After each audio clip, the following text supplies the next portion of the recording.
going on, people? What's going on? This is your boy Raashaan Myers. Wake up 502 96.1 FM, 1450 AM. Big X Sports Radio.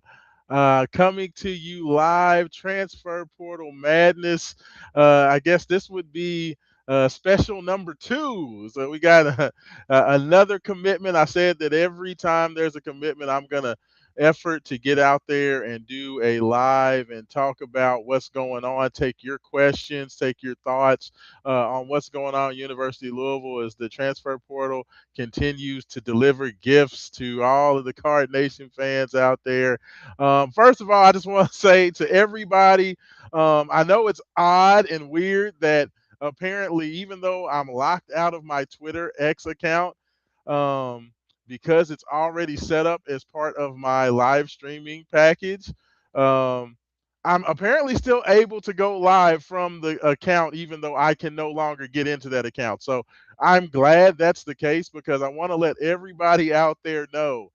Um, I can no longer post on my old account, the at Raashaan, the Raashaan, which in fact I actually need to change that. I'm gonna change that actually on my little settings while I'm sitting right here, y'all, because that's going to drive me bananas. Um, so I'm gonna change this right now, real time, while I am on this.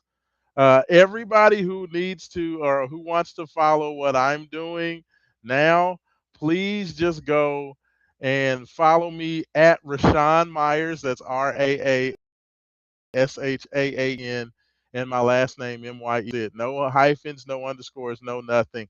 But unfortunately, it doesn't look. Twitter's being very difficult, and they are telling me they can't verify that I'm really me. So even though I'm verified, even though I got a blue check, even though I paid for the premium, whatever have you, I can no longer.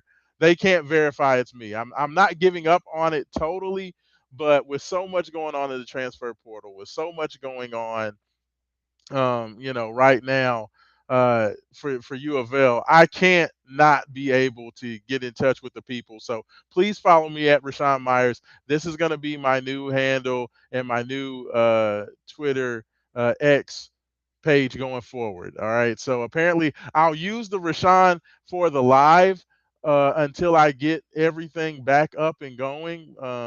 Just so I can make sure I can reach out to as many people as possible. But please go out there and give your boy a follow, give a retweet out there, and just kind of let folks know that I am now at the new handle.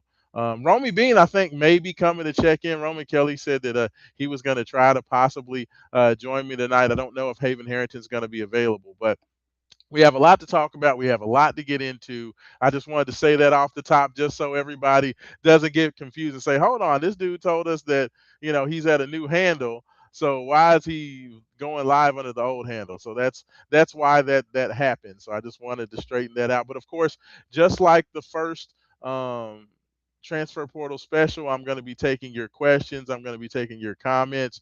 If you guys have any for me, if you want to know about where Louisville's heading in the direction. If you have any thoughts or questions on that, um, please just let me know, and I'll give my thoughts and I'll tell you what I know and what I've heard and whatever else have you. But super exciting news. Louisville got their third commitment. We talked about Flory Badunga and Jackson Shelstad on the first special.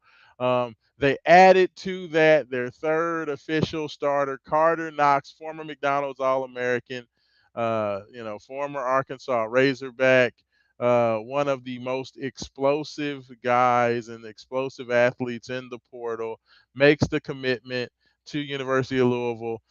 Kind of came out of the blue a little bit because, of course, we heard about what was going on with Badunga and Shelstad. We knew that visit was upcoming last Friday. We, of course, had heard about Paulius Moraskis.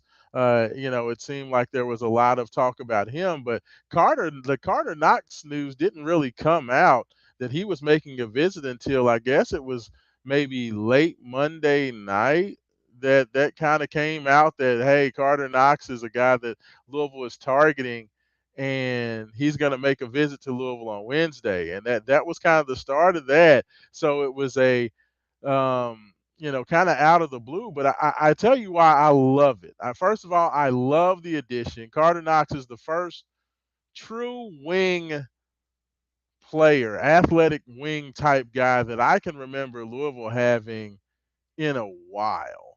Louisville has not had, a big athletic, prototype wing. This was, it's funny because Carter Knox is a player, and yes, I know he's coming off of a meniscus tear that he had in February. Apparently, it was not a complete tear. Apparently, he just had to have a repair. So, um, from the sounds of it, it doesn't sound like this is something that's going to carry on into the season. It feels like something that, um, will be pretty manageable to where he should be back July, August, maybe time frame in terms of getting back on the court, back at full go.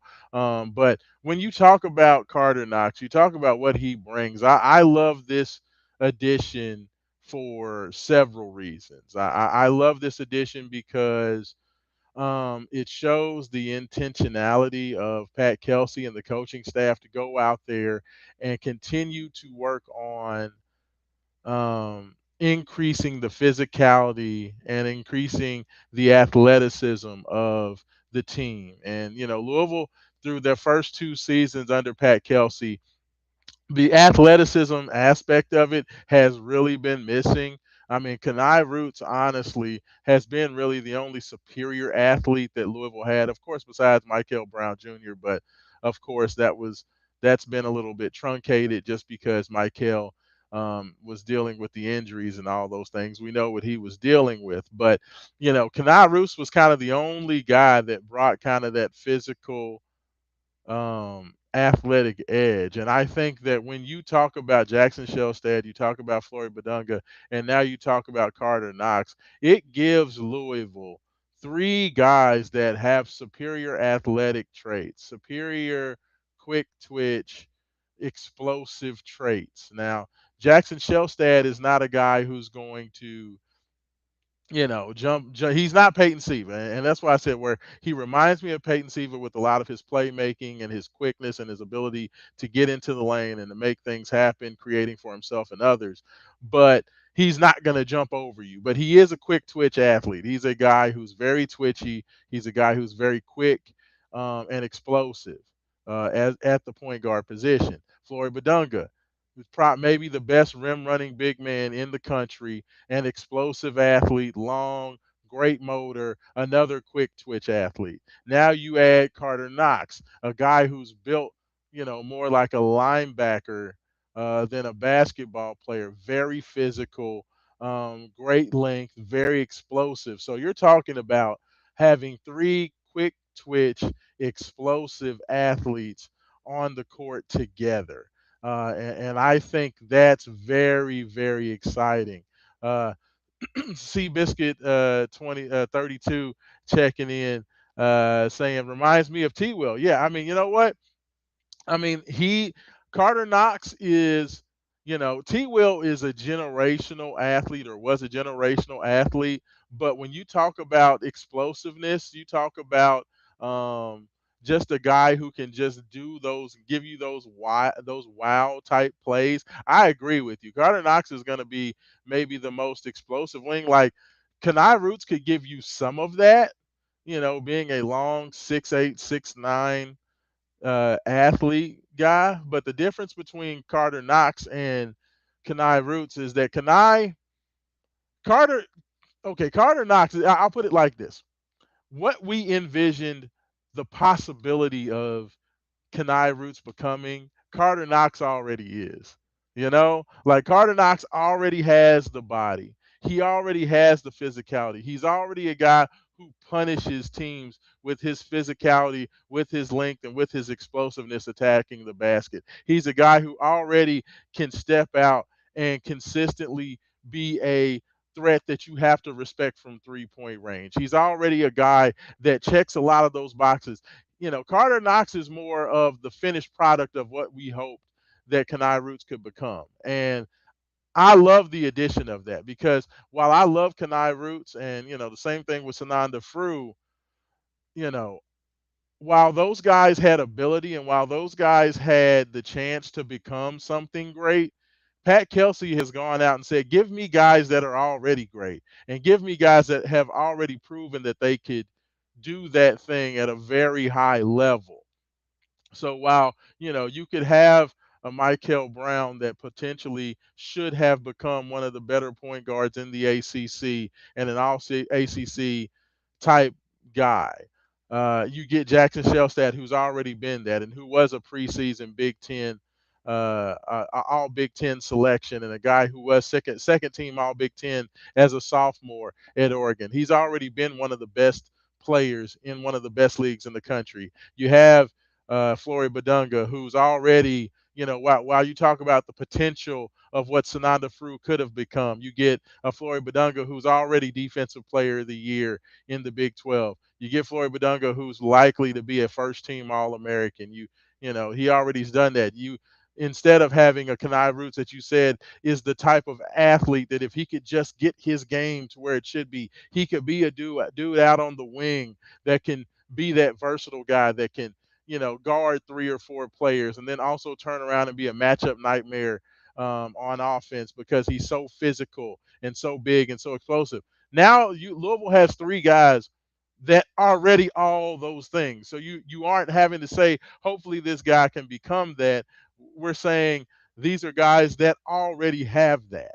And I love that because this is a I don't want to say a make or break year for Pat Kelsey, but this is clearly Louisville saying that they want to push all their chips to the table. Pat Kelsey now in his third year after watching what went right and what went wrong in a second year that was expected to be really, really good and expected to have, you know, Elite Eight, Final Four possibilities. After falling short of that, Pat Kelsey looks like he's seen the light and he understands what he needs to do to take that next step.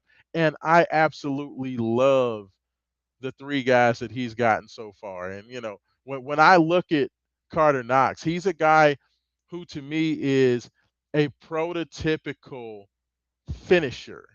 Okay, he's a prototypical finisher wing. He's a guy who has great 3-and-D potential. I talked about the fact that I wanted Louisville to get back to having um, a bigger team and be that bigger, more physical team. I don't think you necessarily are going to get away from understanding that the 3-point shot is a very valuable shot, and analytically, getting those shots up is going to help you have a great opportunity for success, and it's going to have a great opportunity for good things to happen. But um, I feel like what you're going to see is a Louisville team that now becomes much more balanced. You have a team that's going to become much more balanced because you have guys that are going to put tremendous, tremendous rim pressure out there. And that's been Louisville's probably their biggest issue. I mean, you were able to put some rim pressure on the team in year one because of what James Scott was as a lob threat, and you could kind of utilize Chucky Hepburn in a lot of those pick and roll situations where you're screen rolling with Fat Edwards or you're screen rolling and rolling uh, James Scott to the basket to kind of put that pressure on the rim and forcing the defense to make a decision. But Louisville didn't really have that last year. Sananda Fru, because of Sananda Fru was just not that type of athlete. Sananda Fru looked like most of the year he was just trying to figure out life. Um, and just was not that true lob threat that James Scott was, on top of the fact that, Michael Brown missed a lot of time. So I think that played into it as well. But I really and truly believe that, now that you have another guy in Carter Knox who can create for himself, he can create off the bounce. He's a guy who's very good at being physical and getting fouled and, finishing through contact. That the type of rim pressure he's going to be able to put on there. That's the thing with Jackson Shelstad, Flory Badunga, and now Carter Knox. All three of those guys are going to be defense. They're going to be, very good defensive players. Okay, so they're going to give you a defensive personality.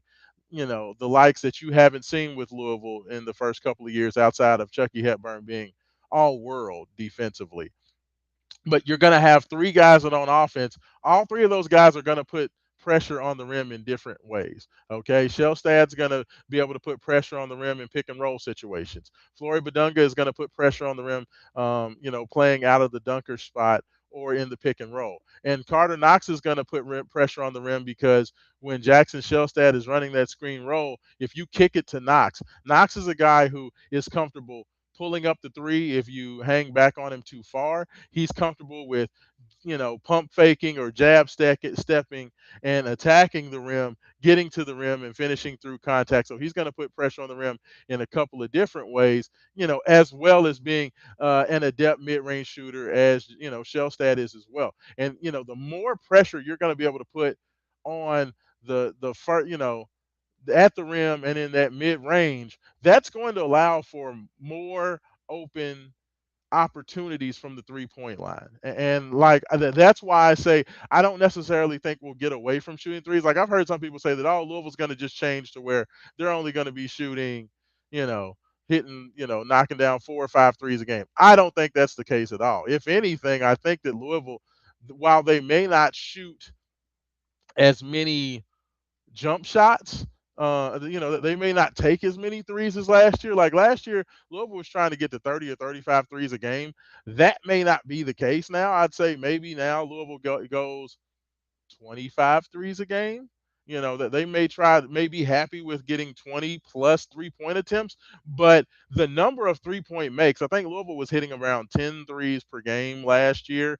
I think that number may go down slightly just because they're not shooting as many, but I would say that they'll still be right at 8 or 9, 8, 9, 10.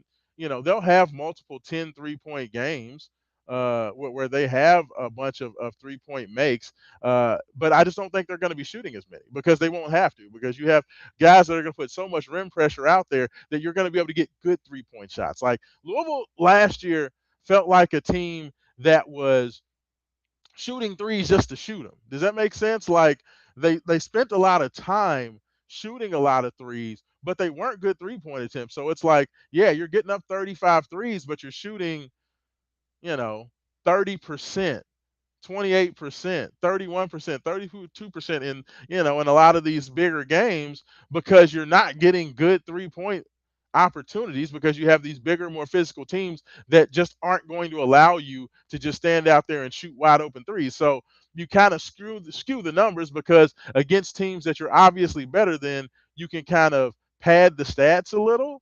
Um, so for me, I think that this is going to make Louisville a much more efficient 3-point shooting team, and I think that we'll see very similar 3-pointers made numbers without as many 3-point attempt numbers. So I think that Louisville could see that. I think last year they ended up shooting around 36 or 37% from three.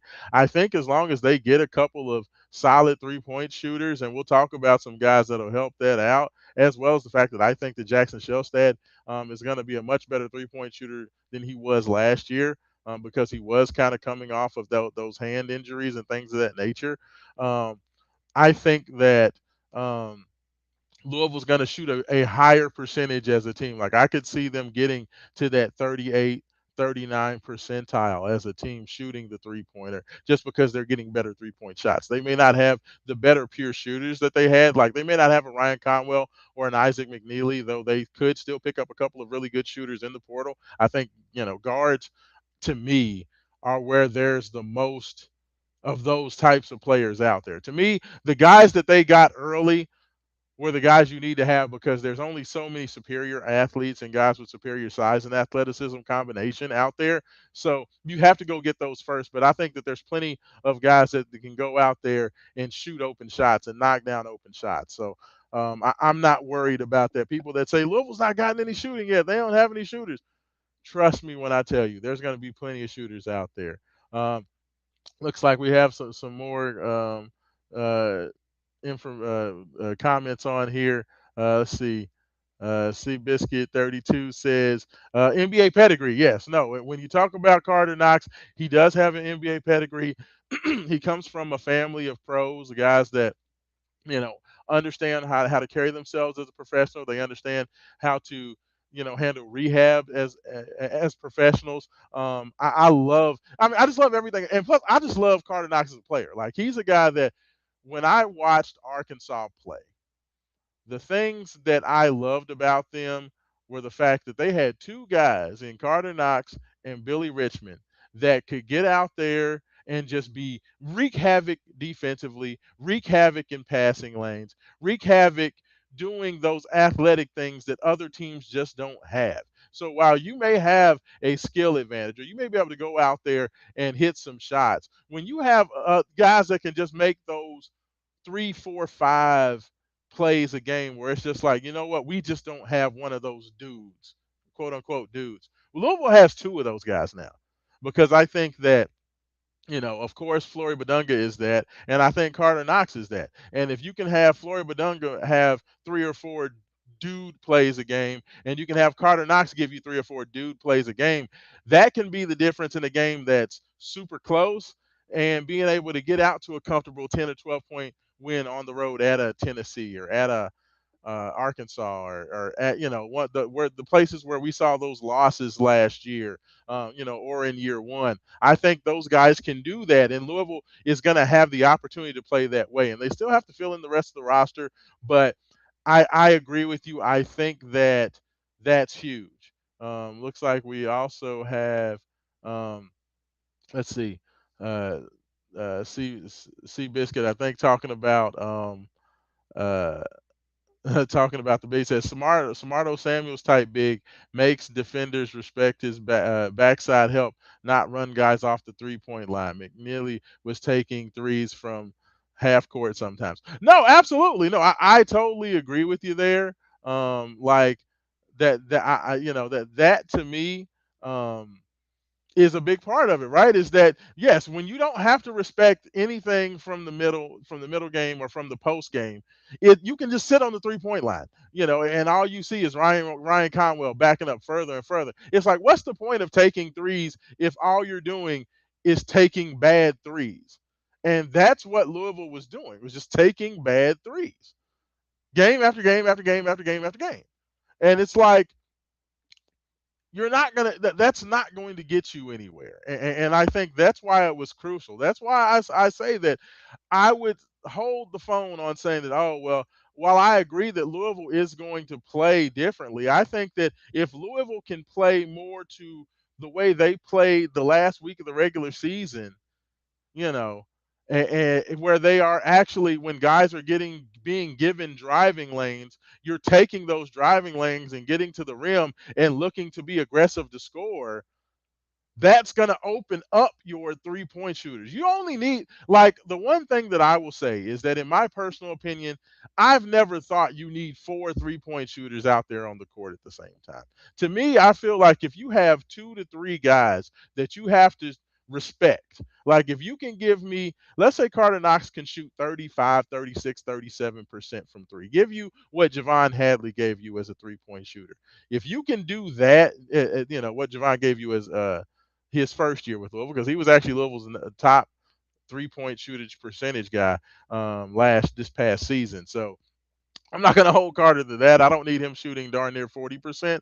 But if Carter can give me 36, 37%, be a guy that you have to close out on, if you can do that, Jackson Shelstad, I think, is going to get back to where he was more so as a junior. I think he's going to be at that 37, 38, 39%. If you give me those two guys and then you find a a two guard that is a knockdown shooter, a guy who's going to be close to that 40% mark, I think that's plenty of shooting. You don't need to have everybody out there shooting threes to have a team that can be super efficient and super effective from 3 point range. So, I don't know that Pat Kelsey is going to completely scrap everything that he's done his first 2 years and kind of the philosophy that he's adopted over the last couple of years. I think he's just adjusting the system and becoming, understanding that basketball is still basketball. You can't ignore the middle game. You can't ignore the post game and just say we're only going to have 3-point shooters and that's all we're going to do. That's not um that's just not realistic. That's not realistic. And I think what he's shown me with these three guys that he's added so far is that you are going to make teams respect Louisville from all three levels. And I just think that's the better way to go, on top of the fact that Louisville's going to be able to be better defensively. So super, super excited. I love the Carter Knox addition. I think that Carter Knox is going to be huge, in terms of what he's able to do. I think that, um, for me, it'll be interesting where we go from here. Let's go ahead and kind of get into that. I think that, um, of course, the guy that everybody's kind of waiting on, kind of the worst kept secret, Alvaro Figueres, the Spaniard from Iowa. He was one of the darlings of the NCAA tournament. Really, really had a great, great showing in the NCAA tournament. Um, he's a guy who, in my personal opinion, when you look at his numbers, you look at him, he's around 8.5 points per game. He's at about 3.5 rebounds per game. Mike Rutherford, when he was talking about Fulgaris today, made an excellent point about him. You have to consider the fact that he was playing at Iowa in one of the slowest paced offenses in the country. So he was only playing about 20, 22 minutes per game, and he was coming. First of all, he was coming off the bench as a reserve. He was playing around 20 minutes per game, and he was playing a very low possession game. So his opportunities were super, super limited. So I think his numbers are skewed a little low because of that. And when you look at what he was able to do at Robert Morris, where he averaged almost a double double, I think that the truth of what Fulgaris can be is somewhere in the middle. I mean, Fulgaris was a guy who was averaging about 20 and 14 or something crazy at Robert Morris, shooting over 40% from three. I feel like um, he's a lot closer to that guy than what those numbers kind of show at Iowa, because I just think because of the slow pace, you're kind of walking the ball up, so there's fewer opportunities. There's not a lot of opportunities because you do have some big time shooters on that Iowa team. But we saw that he became a go-to guy in the NCAA tournament. He was putting up over 14 points per game because when things ratcheted up and you got against teams that were better defensively and teams that were going to put pressure, the cream rises to the top, and Fulgaris became a star. He was a stud. So I definitely think that I will be super excited if Louisville can get that addition solidified. If Fulgaris is Louisville's next get, you would be set at the 2, 3, and 4, or excuse me, the 3, 4, and 5, and you'll have your front court and you'll have your point guard. And at that point, you add a starting shooting guard and you're good to go. And I know a lot of people have been saying, well, what about, Adrian Woolley? What about Adrian Woolley? Um, I personally think that Adrian Woolley is perfect to be a six man of the year type candidate at Louisville. I think that that's the type of role where I feel like he does the best for Louisville. I don't think that Adrian Woolley should be a starter. To me, on a Final Four team, he is the type of guy that comes off the bench and makes big plays. He can come off the bench. He can change the temperature. He's a guy who can come in. He can handle. He can get his own shot. He can be a dog defensively. He can be aggressive going to the rim. I just think that Woolley is a guy that I would love his skill set coming off the bench, giving Louisville a little bit of everything, or anything he wants. He can help. He can help out at the 1. He can help out at the 2. He can even help out at the 3. I think that he has more value coming off the bench as a six man. So even if Fulgaris is the guy and you have 4 of your starters taken care of, I don't think that you just say, okay, well, we'll just slide Woolley in there and then figure out from there. I think Woolley has much more value as a bench guy. That's just, to me, I see would help the team, and I just think it helps Louisville's depth. I mean, Louisville is going to want to. It sounds like that they may want to shorten the bench a little bit to where they're only using a solid 8-man rotation. And I think if you can have Woolley as kind of that utility dude, you can have a true backup point guard, and you can have a big man that can give you, some defense rebounding, preferably some low post scoring. I think that that's where you're going to. I think that's where they should go. Well, well, well. Look who's joining us. Romy Bean is in the house. Rome, how are you doing? Oh, yeah, you're muted. You're muted, Rome. Unmute yourself. Just try that again. Can you hear me now? Hey, there he goes. There he goes. Rome, first of all, thank you for joining the broadcast, brother. How are you doing this evening, man? I'm doing well. I'm doing well. I'm excited to chat with you about your reactions, get your thoughts. There's a lot of fun news when you look at how the different roster additions can be talked about, what Louisville's in on going forward with a few different names, and how this roster is really coming together. It's exciting. Few different ways you can look at it, and I'm feeling good. Feeling good. Yeah, absolutely, Roman. It's been a crazy week for me with all this stuff going on with my Twitter X account and getting locked out. It's crazy. I can still do live from my old account. So for whatever reason, we're able to keep that for now. So I'm still able to broadcast even though I can't get in there, and I'm kind of slowly going to move over to the Raashaan Myers. I'm using that. That's the only place where I can post and do all that stuff. So that's why I was telling everybody early, make sure they go follow me at Raashaan Myers. And you need to get Mike to let everybody know that next time you're on the show. I need Mike's big, Yeah, his big we mouth to get help Mike to get say it. the yeah, get that out there. I need his big, his audience to let all the people know. But it's been a crazy week, but at least we get to still have the live, so we can have the Twitter live on X as well as YouTube and Facebook.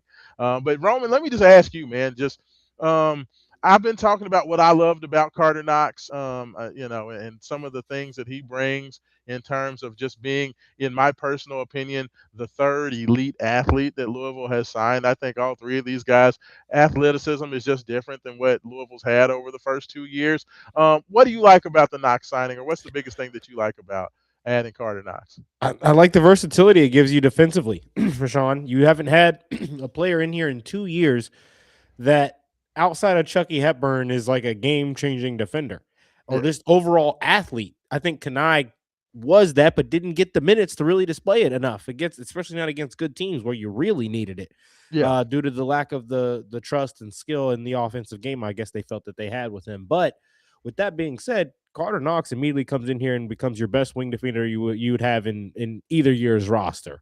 yeah, And in a season in which you're trying to make that change in a team that's looking to be bigger and brawnier down low, that's looking to utilize its size offensively more with the 2 point baskets and the variety of 2 point baskets that are going to be taken, and trying to have a balance, as a team that's in the last 2 seasons been layups and free throw or layups, dunks, and 3 pointers, obviously, and free throws. But you can't you have to be able to do to score at all three levels. You have to have players that can be a threat at all three levels offensively, and I think Louisville really wants to do that. And Carter Knox is the kind of player that can come in and be that kind of, doesn't need the ball in his hands to make an impact because of his ability to shoot and stretch the floor at the three position. You have to be honest with him and keep a hand near him off the ball, and he can attack closeouts with the best of them. So I think if you can still have that floor spacing, but on the defensive end, you can be a team that knows you don't have any pushovers out there when you've got a player like Carter Knox out there alongside Flory Badunga. yeah. No, I mean I'm right there with you. Like Louisville has only had two twitchy athletes in Pat Kelsey's first two teams, and that's Kenai Roots and Michael Brown. Those are the only two guys that I would consider to be quick twitch, explosive athletes. And I think that's something that they desperately needed. And I think that's something that got exploited when they played against the best teams on their rosters, is that they just did not have enough quick twitch, explosive athleticism out there. And I feel that Shellstad, Knox, and Flory Badunga are all twitchy, explosive athletes. And I just think that kind of changes the tenor of the team. And I agree with you. I think that, the biggest thing that Coach Kelsey kind of ignored in the first 2 years with this team is the fact that you have to be sound from both the mid range and in the post in terms of being able to score to keep teams honest. I know that Mike says that that he thinks that Louisville is just kind of getting away from shooting the threes and having the three be a big analytical part of the lineup. But I kind of push back against that. I don't think that necessarily Louisville's going to get away from valuing the 3-point shot. But to me, it feels like these three guys are going to make teams have to respect all parts of the court. That you can't just sit on the 3-point line and dare Louisville to drive. Because Carter Knox is going to take up that airspace and he's going to dunk on somebody. If you sit on the 3-point line and you leave Flory Badunga at that dunker spot, Louisville's going to throw it right over your head, and that's going to be a dunk all day long. The amount of rim pressure that these three guys are going to put on the team, to me, is going to make Louisville, while they may not shoot 38, 35, 36 threes, they're going to shoot an efficient 25 threes. Good shots, good 3-point shots, to where you're not having to, throw up a 3-point shot 38 feet from the basket under heavy pressure. You know what I mean? Like, if you can eliminate those 12 bad threes, Roman, from your offense and take 25 to 26 good threes, to me, you're a more efficient offensive team. That way your offense looks a little bit more like, say, an SMU than what Louisville was this past season. Yeah, and that's what you need to have. I think if you look at SMU, they were trying to do it with kind of undersized guys at certain positions, right? Yeah. Undersized point guard, an undersized three, and then a center you're asking him to do a lot by himself that you need two big guys to be doing. He's doing it all at the center role. But at the end of the day, they could still attack you down on the block. They had guys that can pull up in the mid range if you tried to play them tight on the 3-point line and run them off the 3-point line. And you had a guard who can light them up with his skill on the perimeter. So I think, and you look at the numbers, when SMU played their best basketball at times, they were a very, very high powered offense. And I think you're looking to have like a that on steroids. You want like that type of offense on steroids, I think, with a bigger presence on defense than what you get with Igutolu. Granted, Igutolu is a crafty defender. It's like, well, he's a really scrappy guy who doesn't get off the ground very high. An amazing defender who can't really jump is really what that is. Right. And that makes him an average defender compared to what other guys his size can be in the ACC, in And he my tends eyes. to But foul too much when he faces athleticism. He's exactly. he's a But the little help side blocks and just having that yeah. grown man's game and size allows him to make contests and do what you He need to takes do. up a lot of space. Exactly. Not necessarily going to get his hand on the basketball all that much, though, and that's where Floyd Badunga's even that's where he's different. But the Carter Knox in specific, I don't know, because I know that we've shot a lot of threes these two seasons, Raashaan. Yes, you got to Yeah. see an influx with how the team really ran, which pace of play can immediately impact the number of 3-point attempts you're getting up in a game. And that was all because of injuries. But with that being said, I think they want to have a balance. I think when you look at Illinois, you look at UConn, you look at teams that have that thorough offense, that an offense that can create for multiple different people on the floor at times due to the different matchup advantages it can kind of have, because it has somebody that can hit from the three, has a Yeah. player who can commit off the bounce. It has guys out there on the wing that are multi-tool guys that you have to space the floor. They can attack closeouts if they have the right matchup, and they're just overall good playmakers. So I think that they want to be able to play any single way that they need to. Yes. Louisville had no option. If you needed to do this and you need to do this and you need to do A, B, C, D, E, and F, Louisville's got A and B, and if A and B don't work, they're screwed, right? Yeah. And I I don't mean, think that that's too what. many possessions, Roman, where for year one, it was just let Chucky or Fat dribble around and just throw up something to get a shot off if they need it. This past year, Ryan Conwell just dribbling and dribbling and dribbling, or McNeely having to just chuck something up because they've not been able to get anything to shake loose. Like, too many possessions where it's not good offensive possessions. And that's where I say you can't just say, okay, we just want to get to this number of 3-point attempts and we don't care what it looks like. You can't. That's not good basketball. That's bad basketball. And to me, Louisville has not been nearly efficient enough as an offensive team. Year one, you understand it with the injuries and with everything else. But to me, these three guys are necessary because you are going to have a um, a team that's going to make you be sound at all three levels. Like I'd still like to see them get another low post presence. I don't even know even if you're because I know Fulgaris and we talked a little bit about him. Fulgaris looks like he's going to possibly be the guy at the 4 spot, even though we're still waiting for an official announcement on him, unless it's happened in the last hour or so.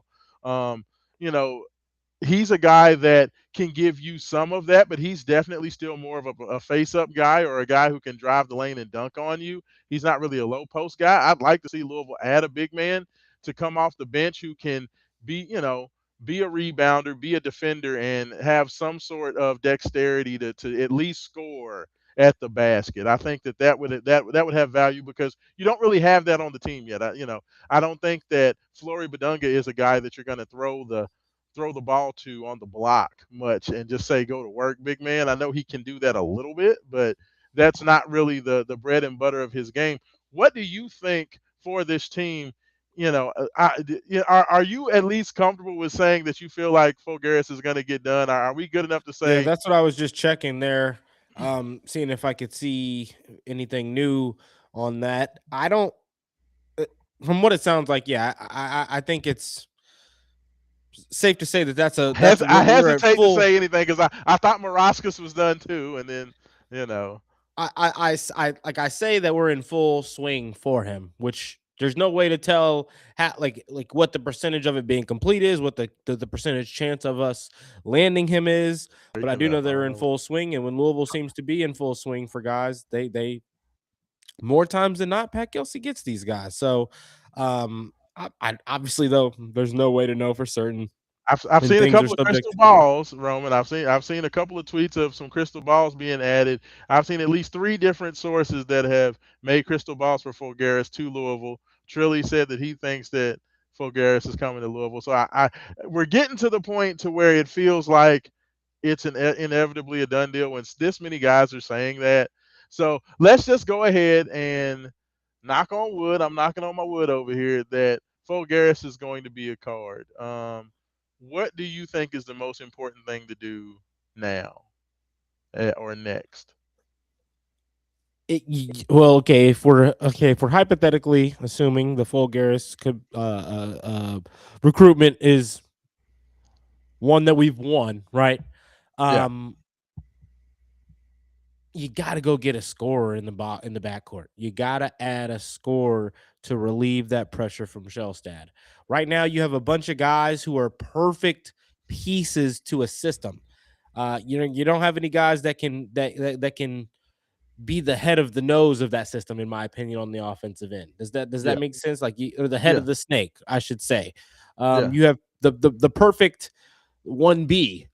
You've got like 3 1Bs, I think is what's really kind of funny about this offense right now. I think Shellstad's the perfect 1B. When you look at if it's option one of who's your best scorer on a team, Shellstad's the kind of guy that you'd really ideally want to be your 1B. I think Flory Badunga in a perfect world offensively, he can be you want him to just really be your second option. But with his lob threat ability and his ability to kind of command the ball on the block when he has a matchup that's not big enough or physical enough, I think you want him to be your 1B. You got to go get you like a 16, 17, 18 plus per game guy who can really handle the basketball and command the opposition's best defender, at least the best perimeter defender. I think a player like a Blackwell. So I was gonna say Darth Thanos just sent this message saying he wants to see Blackwell and Fulgaris to go ahead and round out this starting five. This is That's what I want to ask crazy you. money though. Like Well, that's this is gotta. that's exactly what I was going to ask. Okay, let's say Blackwell was like, "Yeah, coach, you know what? I love what you're selling. I want to become a Cardinal." Let me just ask you this: if you think you could get Blackwell done, but Blackwell's gonna cost you a nice chunk of change. Is it worth it to go out there and get him when you could probably get three really good players? You could get a lesser starting level two guard and get two really nice bench players as well with that money you're going to give Blackwell. Is he worth it? I think it depends on where Adrian Woolley's head is at. Okay. I think if Adrian Woolley's willing to come in and at the beginning of the season, at least for what the current recruits have signed up for, be a bench piece I, and I want to think be here. Woolley could be a six man of the year type player at Louisville. And I think, and I said this before you joined, Roman, I feel like to me, because of his versatility and his skill set, his ability to guard multiple positions and to play multiple perimeter positions, I feel like his skill set makes him almost more valuable as a six man coming off the bench because he can come in and be a two if you need it, come in and be a defensive three if you need it, come in and handle some reserve point guard minutes if you need it. Like to me, his versatility almost makes him more valuable as a six man. Does that make sense? It does. It does. And I agree. Now, I also think that there's a couple players in the portal. I don't even want to really go any name routes, but there are in terms of just size and skill. Like you mentioned, if Blackwell's like at a number where you don't feel good about Fulgaris, if you or you're kind of waiting to see what you're going to give Fulgaris based on what the Blackwell commitment maybe is, maybe Yeah. there's just enough money to fully go around. I think there's a route to accepting Woolley as a starter if you go in and bring in the best 6'10 shooter in the portal or something like that, right? To kind of Yeah. play that four spot on offense, switch Twin Tower esque kind of mentality on defense, but I don't think there's that kind of a play. Like there's no case in Prior in the I mean, portal so right now Garris is from 6'10", 2 years ago. and he shot 41% at Robert Morris He his did. last He year there. did. Like he played in a lot different role at Iowa, and I think at If you could Louisville get the up and down 41% out of full Garris, I'd love to. at I'd love to. 6'10", 230. I mean, that's nice. I mean, that's Garris was And one of he's the highest rated guys in the portal last year. and he's similar to the explanation that I gave on Yigatolu in the sense that like very good defender for one that is limited athletically. He's I not going to think get. he's the perfect guy to have if you have a super elite defensive center like Fulgaris at the four. I don't have any problem with him being a little bit less than defensively because you have a dude that's so plus that gives you such an He's advantage going to have at the the five size spot. matchup at the four, and on Yes. top of that, Fulgaris is going to be typically going to have the size matchup. He's typically going to have a player unless that player can light it up from three with off ball movement or is an all time ball handler at the four spot. You can start a Fulgaris alongside of a Badunga.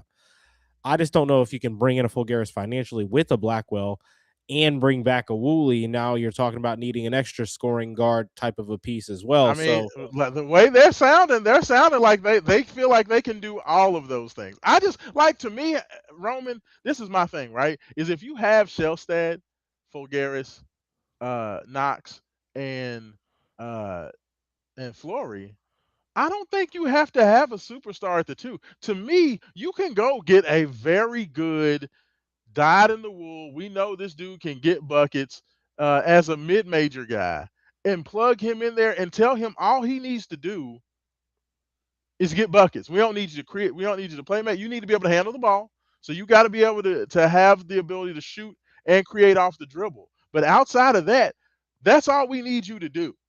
Like to me, I feel like that's why I said I think Blackwell is just being greedy because you don't really need another dude that's that good. That does that make sense? At some point, that's just too many Chiefs and not enough Indians. Like I don't feel like you have to have the Monstars starting five. At some point, it just becomes a little too greedy. If you have that starting five and Woolley at the six, as your sixth man, that's just kind of unnecessary. Like I we wouldn't need argue with you. unnecessary. We need that. We need that for a year. I guess so. We got another question coming in here. Rob CT5B. Let's see. He says, I agree 100%. We need a top tier 8 or 9 man rotation. Do you think Andrzej's year in the CAA can get us some low-cost diamond in the rough types to round out the roster. Yeah, what do you think about the bottom of the roster? Because I've heard this 8 or 9, 7 or 8 man rotation. It sounds like Louisville's going to pay pretty good money to those top 8 guys. But what about guys 9 through 12 or 13? What do you think that should look like for Louisville? Uh that's that's tough. I think you need a good sizable backup big and you need a good backup point guard. Yeah. Partially now I go either way with the big in the well, I think you need a backup point guard no matter what. You Would need you a take player Dylan that Darling I, I as your don't backup know. point guard? I don't see Dylan Dylan's gonna command a penny to where if you are Think convince so? him to, yeah, he'll command enough Okay. from somewhere that he's willing to start at Okay. versus take the same money and come off the bench. I Go think to like so. Clemson or Boston College Oh or yeah, something like that. and just be the man Yeah. Yeah. That makes for sense. $1.2 million if they've got it, compared to Yeah. playing here for $1 million or something. Yeah. So, and that's all speculation. I Yeah. don't. Dylan Darling may be worth $2 million for all we know. I'm Um, not paying Dylan Darling too. I know he's nicknamed Church Bells, but you know, Church Bells is coming to Louisville. He's coming for about 800 grand. I'm just being honest. I I want to back up big Okay. because Flory is going to be our guy down low. What He's type going of to hit big you in man? foul trouble. What type of I big mean, man would you want? I want one that is the biggest player because of the route you're seeming to be going with. You're putting Flory at the 5, which Yeah. I'm okay with. Right? I think if you put Flory at the 4, it needs to be a certain type of 5 that we don't need to be spending that kind of money on, nor does it really exist in the portal right now. That's shown it can do it at this level, right? Yeah. So slash Amara, like there's no Mara I mean, from Mustafa Michigan. Cham is He's up. close. He's up there. Now I He's just don't. close. He's like right at the borderline of like you go get him and you put Flory at the floor at Hey, 4. is it Outside of fair? that, Now let me ask you this: Am I crazy for this? Let's just argue Mustafa Cham at the 5, Flory at the 4, Fulgaris at the 3, Knox at the 2, and just do full Michigan. Like, what do you think about that? and win every game 70 to 60. Just beat everybody over the head. Like, Yeah, win every game 70 to 40. I'm here for that, Ron. Score I'm here for 35 points, 30 that. points a half, and win 60 to 50. Just I'm okay meathead, with that. Ron. I'm okay with that. I I mean, think you still Fulgaris get can enough be our offense. Momcilovic. You know what I'm saying? We'll have the 2 best shot blockers in the NCAA in the post. Neither one can put up a 3 to save their life. No, we don't need them to. Just dunker spot everything. At that Go point, get John everything on. Andersjack would be doing more coaching than Pat Kelsey would. I mean, I'm just saying, why not? Why not? I would love that. I would love that. Go out there, lead the nation in blocks, break every Louisville defensive record, Yeah. most consecutive games with holding opponents under 50 points. We would probably break that record, or at least like get close to whatever that kind of streak was. Break a couple of ACC defensive records. I would love it. I would love it. But I don't know if the coaching staff is capable of coaching that level of No, a team. Pat Kelsey is not ready for that change He ain't yet. ready for I that don't. yet. He ain't ready for that yet. I I don't would think. love it, but Uh, I don't see it. and then you got to worry about the foul trouble and the free throw shooting. We got to be prepared to be a 67% free throw shooting team on the season. I don't want to see that, if I'm being honest. After watching the score 88 points a game the last 2 years, I but mean, it's fair, but it would be effective though. It it would be would be. We'd be effective. the most effective team in college basketball. And it's funny because financially, that starting 5 wouldn't be much more than what you're kind of being talked about willing to spend now. I mean, What I think that Cham would cost half of what we are willing to pay Blackwell. So to me, if I call up Cham today and say we'll give you 3 mil, come on, big man, I would like to get a I think we could 6'10", do that. 6'11", 7-footer to come off the bench to Okay. like when Flory's in foul trouble or Flory has to sit, you come in with a presence that maybe doesn't have the lateral quickness to get to one spot on the floor to the other in the half court, but Mhm. it's his paint. If the ball reaches the paint, he is going to impact the play, right? Go get a Yeah, guy like that. He can't do anything other than that. And like I'm talking like so big he can't even play above the rim type big. I don't yeah. even need him to be a lob threat. I just need him to be Andershak had a big man that didn't he he did have a redshirted. It's kind of big like like that. Yeah, he had a I'd big like dude to that's like I'd 7'1", like 280 pounds or something I'd like crazy to like bring that. in a 6'10 plus 250-pound plus big for the backup spot. I'd like Yeah. to bring in a senior, you know, I don't even know what kind of school you say. Like go get like a I don't even know from where. Just go get a senior point guard. Maybe even like a fifth year. He redshirted 1 year. Rome, I need two of them. I need two ball handlers. I Well, need here's two what I was ball gonna handler say. guards. I said go say get one of those and go get you like a freshman sophomore 6'6" guard, 6'7" combo guard. Okay. A future Carter Knox, right? That's I get Carter Knox is definitely a forward, but go Yeah. get somebody who can play that role as a 2 or a 3, a small ball, big type of player. He can be big in a small ball lineup at the 3 or 4 spot. Yeah. Go get you a young kid like that. I think But let since me ask you this. you didn't bring a freshman in, you owe it to yourself to go try to get a sophomore. What about like a Kelron House? A local kid, I'd like that. has some ability. I like to me, I think there's an opportunity, especially with these bottom of the roster. Like I saw, Kyron Tilly was like player of the year at his level at D2, averaging 20 some odd points per game. Tilly, of course, played at Evangel Christian. And had to go like a lot of high school freshmen had to go the D2 route, but he's been dominant in D2. Like to me, what would hurt Rome if your 11th, your 12th, your 13th scholarship was for a dude like Kyron Tilly, a dude that loves the city, is from the city, is a diehard Cardinal, has talent, good size, a 6'5" point guard. You know what I'm saying? 6'4", 6'5" guard who can handle the ball. He's savvy, and it builds like goodwill with like with the locals. Like to me, why not do something that like that with your 11, 12, 13 guys and have some developmental type dudes? I think for one, it's interesting. Like you want to be PGU and you're a guard yourself, and you haven't really shown you've got it yet in terms of player development. Why not go get yourself a project? Yes. That's Yes. why I'm surprised that you And you haven't have gone a and lot gotten of like good talent from around here, around this go get area the right now. go get the 200th uncommit like the 200th rank uncommitted guard Yeah. and just have him be on the team and say you're not a walk on, but you're definitely probably not going to play outside of these couple of bye games this season. If you get in the gym and get your body right and continue to get better in this system, you'll definitely have a spot in this rotation sophomore year, and you're a starter by your junior year. Go that I want that. We all want that, Raashaan. I don't know. What's interesting is that for some reason, those kids, it seems like even command a good check these days where you can't bring a kid in to be a sophomore or a freshman who you're not going to play at all. Well, I So mean, if you that's what can I'm saying. Like find a a kid kid that's for a kid willing to like be that Tilly, role, he's coming from D2. you think they'll play him?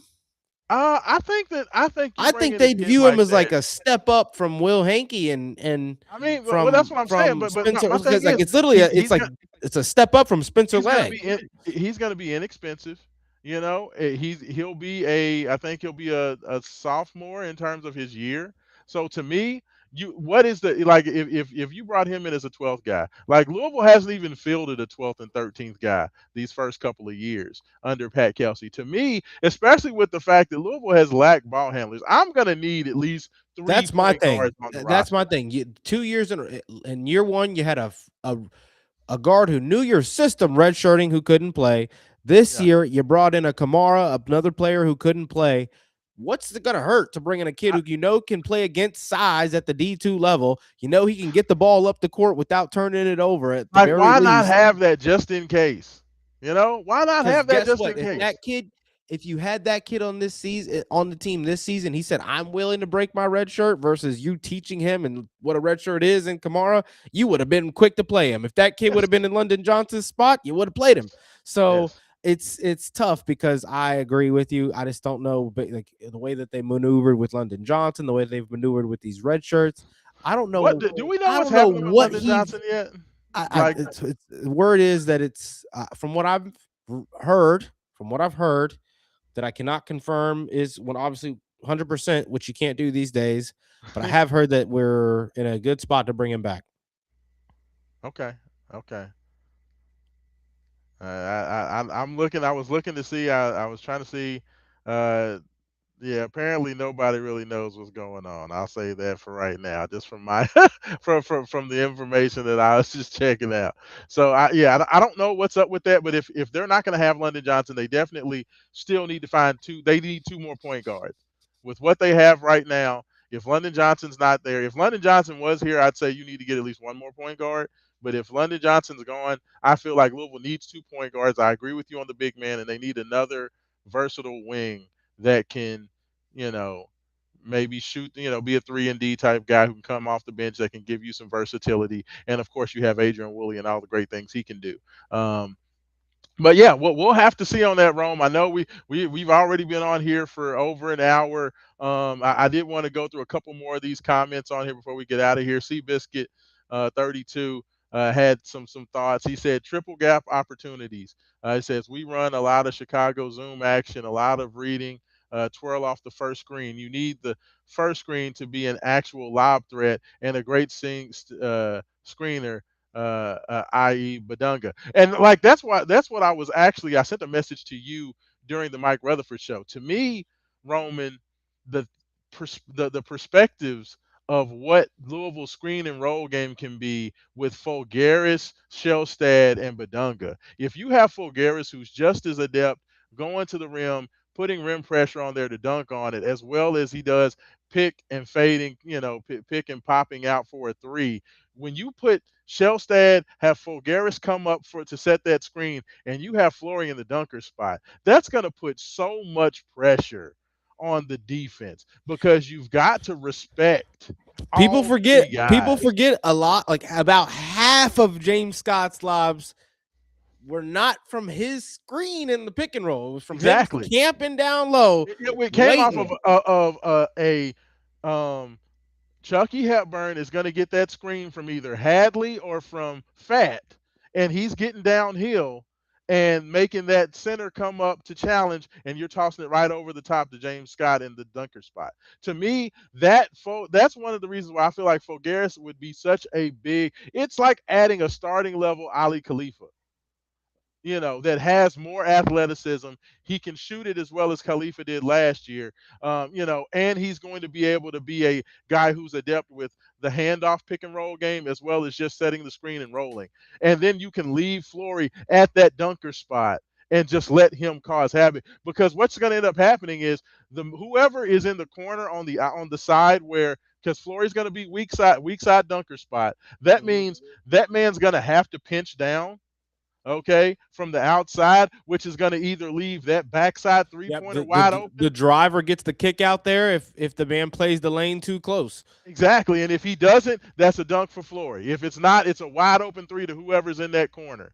You And know? the entire time he's in good offensive rebounding position. Yes, yes. I mean, it just that's why I am going to celebrate for as much as anybody that we've talked about, and I will do a live, just like I said, for every commitment. So we will be on here if Alvaro Fulgaris does commit. I will be right back on here. We will have another one of these, but I will be super super excited for that, Rome. But I just want to say thank you. C Biscuit actually gave us a shout out. He said. I guess he had a lot of comments. He said, "I'm sorry, I'm from Cincy, diehard Card fan. Thank you so much for hosting." So no, appreciate you for checking that out, Roman. I appreciate you coming and hopping on here with me in this late hour, man. I just wanted to get this out, and like I said, I got to make sure to continue letting people know. Come follow me at Raashaan Myers, RAASHAANMYERS, just my name. Just get the word out there to your people. I don't know how long I'll be able to host the lives on my old handle, but I'm gonna keep hosting lives on there so I can get out there to as many socials as I can. But Rome, you got any more thoughts before we get out of here, man? Ready for the next one already. I love it. And another one. That's what I'm talking about. Appreciate it, Roman. Hey, like we always say, without struggle, There is no progress. peace, y'all. Thanks so much.